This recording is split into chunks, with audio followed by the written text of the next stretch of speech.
এই আচারটা বানানোর পরে আমার মনে হয়েছে যে আমি এই আচারটা আগে কেন বানালাম না। এই আচারটা এতটাই মজার হয়।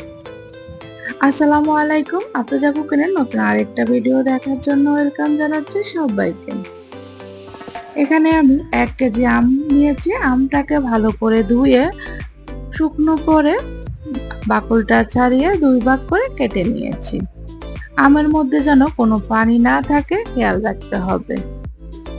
যেহেতু আচার আমরা বছর জুড়ে সংরক্ষণ করি, তাই পানি থাকলে আচারটা নষ্ট হয়ে যাওয়ার সম্ভাবনা বেশি থাকবে। এখন একটা ছুরি দিয়ে আমটাকে ভালোভাবে কেচে নেব। দেখুন আমি কাজটা কিভাবে করছি, ঠিক একইভাবে করে নিতে হবে। এই আচারটা বানানোর জন্য আমের বিচিটা কিন্তু শক্ত হতে হবে। শক্ত বিচি দেখে আমগুলো নিতে হবে। এই যে আপনাদের সাথে কথা বলতে বলতে একটা আম কিন্তু আমি কেচে নিয়েছি। আমি যেভাবে কেচে নিয়েছি এইভাবে কেচে নিতে হবে। দেখুন ভিতরটা দেখিয়ে দিচ্ছি কিভাবে আমি কেচে নিয়েছি। এইভাবে কেচে কিন্তু আপনারা আমের মোরব্বা বানাতে পারেন, তবে আমি আমের মোরব্বা বানাবো না, আমি আমের টক ঝাল মিষ্টি আচার বানাবো। একইভাবে সবগুলো আম কেচে নিয়েছি। এখন এখানে দিয়ে দিচ্ছি 1 কাপের মতো চিনি। এখন এখানে আমি 1/2 কাপের মতো দিয়ে দেব ভিনেগার।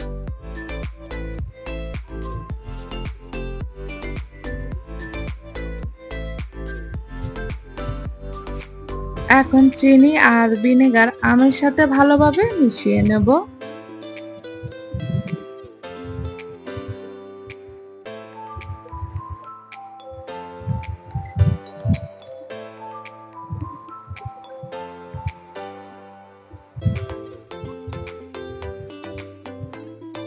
মেশানো হয়ে গেছে। এখন আধা ঘন্টার জন্য আমগুলোকে রেস্টে রাখবো। আধা ঘন্টা পরে দেখুন আম থেকে কতটা পানি বের হয়েছে। এখন আমের আচারের জন্য একটা মশলা তৈরি করে নেব। এখানে 1 চা চামচ নিয়েছি ধনিয়া, 1 চা চামচ নিয়েছি জিরা, 1/2 চা চামচ নিয়েছি পাঁচফোড়ন, একটা নিয়েছি দারুচিনি, একটা এলাচ, 2-3টার মতো শুকনো মরিচ। চুলায় হালকাভাবে টেলে নেব। চুলার আঁচটা এই পর্যায়ে মিডিয়াম টু লো এর মাঝামাঝি রেখেছি। হাই হিটে যদি মশলাগুলো ভাজতে যান তাহলে পুড়ে যাবে। এই দিক থেকে মশলাটা ভাজা হয়ে গেছে। মশলাটা নামিয়ে ঠান্ডা করে ব্লেন্ডারে গুঁড়ো করে নেব। আপনারা চাইলে শিলপাটাও করে নিতে পারেন। এখন চুলায় একটা প্যান বসিয়ে দিয়েছি, এতে আমগুলো দিয়ে দিচ্ছি। যে চিনিটা আমের সাথে গলে যায় নাই, ওই চিনিটা এখন আমের মধ্যে দিয়ে দেব। এখন আমগুলোকে একটু হালকা হাতে উল্টে পাল্টে দেব। এখন চিনিটা গলে যাওয়া পর্যন্ত আমগুলো জাল করে নেব।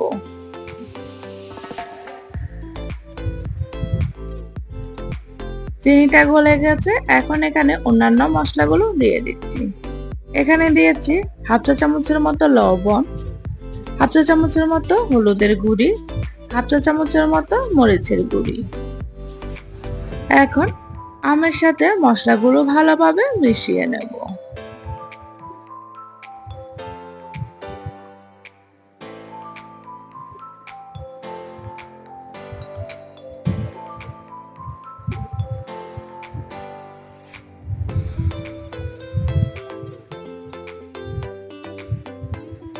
মিশানো হয়ে গেছে। এখন এইভাবে আমগুলোকে বেশ কিছুক্ষণ জাল করে নেব, আমগুলো সিদ্ধ হওয়া পর্যন্ত।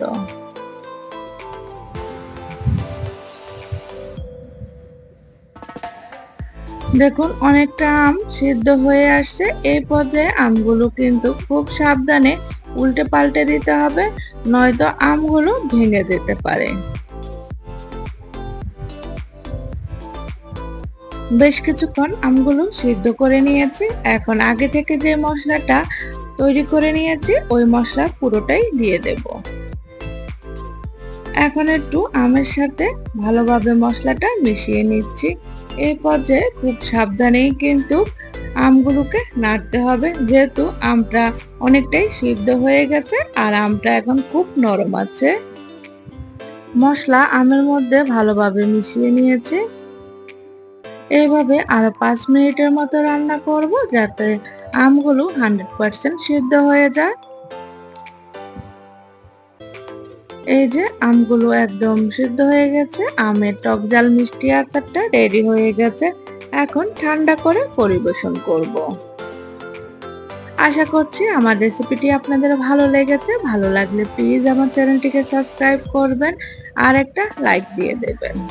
আমার রেসিপি আপনাদের কেমন লেগেছে আমাকে কমেন্টে জানাবেন। আপনাদের লাইক এবং কমেন্টস আমাকে নতুন নতুন ভিডিও দিতে উৎসাহ দেয়। আর আপনাদের যদি কোনো রেসিপি জানার থাকে তাহলে আমাকে কমেন্টে জানাবেন, আমি ওই রেসিপিটি আপনাদের সাথে শেয়ার করব।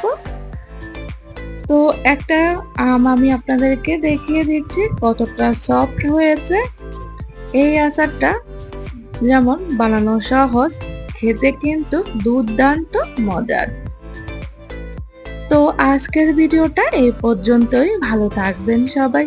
আল্লাহ হাফেজ।